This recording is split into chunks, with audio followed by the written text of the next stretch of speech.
సమాజ స్వాప్నికుడు భారత రాజ్యాంగ నిర్మాత బాబాసాహెబ్ అంబేద్కర్ బిఆర్ అంబేద్కర్ అని ప్రజా సంఘాల కాకినాడ కమిటీ సభ్యులు సత్యరాజు పలువల వీరబాబు అన్నారు. కాకినాడ ఇంద్రపాలెం వంతెన వద్ద అంబేద్కర్ వర్ధంతి సందర్భంగా ఆయన విగ్రహానికి పూలమాలలు వేసి నివాళులర్పించారు. ఈ సందర్భంగా వారు మాట్లాడుతూ సమాజంలోని నిమ్న జాతి వర్గాలకు రాజ్యాధికారాన్ని చేరువ చేసే దిశగా అంబేద్కర్ రాజ్యాంగ రచన చేసినట్లు వివరించారు. అంబేద్కర్ కృషి వల్లే నేడు అణగారిన వర్గాలు ఆత్మగౌరవంతో జీవిస్తున్నట్లు తెలిపారు. ఈ కార్యక్రమంలో ప్రజా సంఘాల కాకినాడ కమిటీ సభ్యులు తదితరులు పాల్గొన్నారు. రోజు ప్రపంచ మేధావి భారత రాజ్యాంగ నిర్మాత డాక్టర్ బిఆర్ అంబేద్కర్ 70వ వర్ధంతి సందర్భంగా మత సామరస్య ర్యాలీ నిర్వహించడం జరిగింది. ఈ కార్యక్రమంలో వివిధ ప్రజా సంఘాలు అలాగే సిపిఎం పార్టీ నాయకులు పాల్గొనడం జరిగింది. అయితే ఈ రోజున భారతదేశంలో మత సామరస్యానికి విఘాతం కలిగే పరిస్థితులు ఉన్నాయి. బాబాసాహెబ్ అంబేద్కర్ తను రచించిన భారత రాజ్యాంగంలో చాలా స్పష్టంగా రాజ్య పరిపాలనలోకి మతాన్ని ఎట్టి పరిస్థితుల్లోని ప్రవేశించకూడదని ఆయన రచించాడు. దానికి భిన్నంగా ఈ దేశం ప్రధాని మోడీ చాలా దుర్మార్గంగా మతాన్ని ముందుకు తీసుకొచ్చి మైనారిటీ వర్గాల మీద దాడి చేయడమే కాకుండా హిందూ మతోన్మాదాన్ని రెచ్చగొట్టి అనేక రకాల దుశ్చర్యలు భారతదేశంలో జరుగుతున్నాయి.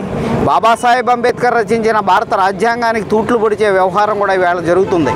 కార్మికులకి నష్టం కలిగించే 4 లేబర్ కోడ్లు కానీ, రైతులకు నష్టం కలిగించే 3 లేబర్ కోడ్లు కానీ, జిఎస్టీ కానీ అనేక రకాల ప్రజా వ్యతిరేక విధానాలు, ప్రజాస్వామ్యబద్ధంగా ఉండేటటువంటి ఎలక్షన్ కమిషన్ కూడా రాజకీయాల్లోకి తీసుకొచ్చి ఇవాళ సర్ పేరుతో లక్షలాది మందిని అనర్హులుగా చేసి బీహార్లో రాజ్యాన్ని ఎలాగా తన సొంత పార్టీని గెలిపించుకున్నారో మిగిలిన రాష్ట్రాల్లో కూడా అదే చేయాలని చెప్పి ప్రయత్నం చేస్తున్నారు. ఇది ఎట్టి పరిస్థితుల్లోని చెల్లదని, మత సామరస్యానికి విఘాతం కలిగితే ప్రజలు తిరుగుబాటు చేస్తారని అటువంటి చర్యలు ఇవాళ శ్రీలంకలో కానీ ఫ్రాన్స్లో కానీ అనేక చోట్ల జరుగుతున్నాయి. అమెరికాలో కూడా ట్రంప్ వ్యతిరేకంగా ప్రజాస్వామికవాదులు నిలబడ్డారు. న్యూయార్క్లో ప్రజాస్వామికవాదులు ఎన్నుకున్నారు. అటువంటి పరిస్థితులు భారతదేశంలో పునరావృతం కాకుండా జాగ్రత్త పడాలని, కోట్లాది ప్రజలు ఎన్నుకున్నటువంటి ప్రజాప్రతినిధులు ప్రజల సంక్షేమానికి కట్టుబడి భారత రాజ్యాంగానికి కట్టుబడి ప్రమాణం చేసినటువంటి వాళ్ళు ఈ భారత రాజ్యాంగ స్ఫూర్తిగా వాళ్ళు పరిపాలన చేయాలని విజ్ఞప్తి చేస్తున్నాం. బాబాసాహెబ్ అంబేద్కర్ వారి 69వ వర్ధంతి సందర్భంగా సిఐటియు ప్రజా సంఘాల ఆధ్వర్యంలో ఘనమైనటువంటి నివాళులు అర్పిస్తున్నాం. భారత రాజ్యాంగ రచనే కాకుండా భారతదేశం సమగ్రంగా అభివృద్ధి కావడానికి అనేకమైనటువంటి ప్రణాళికలు బాబాసాహెబ్ అంబేద్కర్ వారు రూపొందించారు. భారత రాజ్యాంగంలో అత్యంత కీలకమైనది ఆలోచన, ఆరాధన, విశ్వాసము, నమ్మకము, భావ ప్రకటన.